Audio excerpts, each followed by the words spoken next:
There's a variety of situations with timeshare owners, right?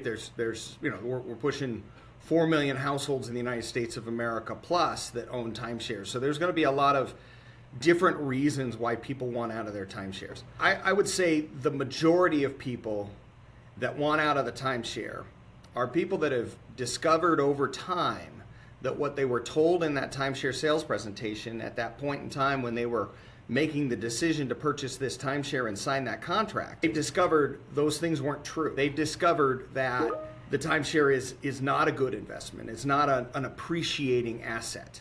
They've discovered that it doesn't work the way that they were told it works. They've discovered that the actual price of what they purchased is not what they were told the actual price was. And that comes in two different forms, right? So some clients will be angry because how dare they do this to me? How dare they put us in this situation, and while they could afford to pay for it and pay more for vacations than they would, and maybe the product isn't ideal, there's a lot of angst about what they did to me, and anger and wanting to right a wrong that happened to them. There are others who purchased the timeshare and they maybe thought that they could afford it based on the information that they were provided, only to find out that it is not something they can afford, and it's now drastically affecting their budget to the level of the most important aspects of their lives, right? Putting a roof over their head, or putting food on the table, or providing for their children. That certainly is a different level. That's a situation where they have to get out of this. They have to correct this situation or risk devastating financial results because of it. So generally those are that's the primary reason. They've discovered that it isn't what they were sold.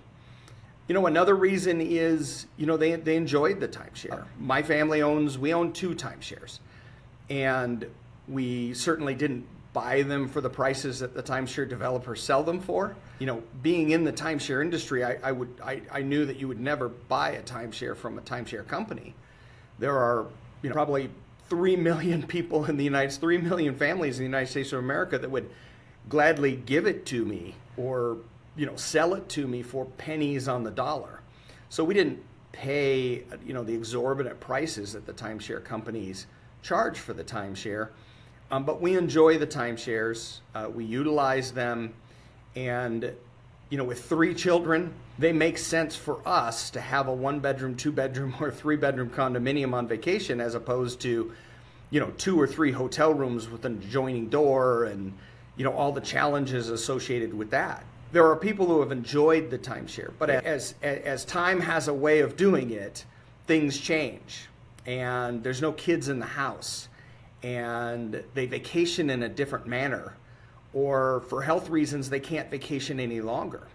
And what use is a timeshare and the costs associated with a timeshare if you physically can't vacation or no longer vacation that way? A lot of people get to retirement age and they're not interested in getting in a car and driving to a resort and cooking meals in the condominium and things like that. They're more interested in things like a cruise where they can go be fed, and the activities are at their fingertips, and they don't have to go very far for them.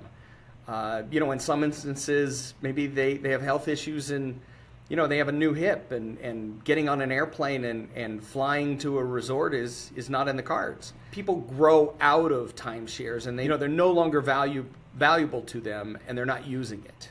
And unfortunately, the way timeshare contracts are written and the way timeshares are sold, they're sold in perpetuity, which means there is no end to the contract. The end to that contract for those people that purchased it oftentimes is unfortunately death. But that doesn't end, that ends their association with the timeshare. It doesn't end their family's association with the timeshare, because the timeshare companies are going to hold the children and the heirs accountable to that contract in perpetuity. Therein lies a big problem with timeshares.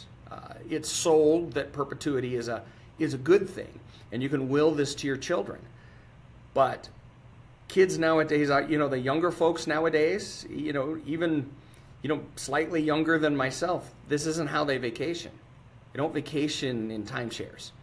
There's VRBO and Airbnb and so many other options that are available now. And they're not interested in the timeshare, but they're going to be hamstrung with the timeshare. That's not a good way to do business. We think that's not a good way of doing business. Certainly, it assures timeshare companies of that revenue stream, but it's not the right thing.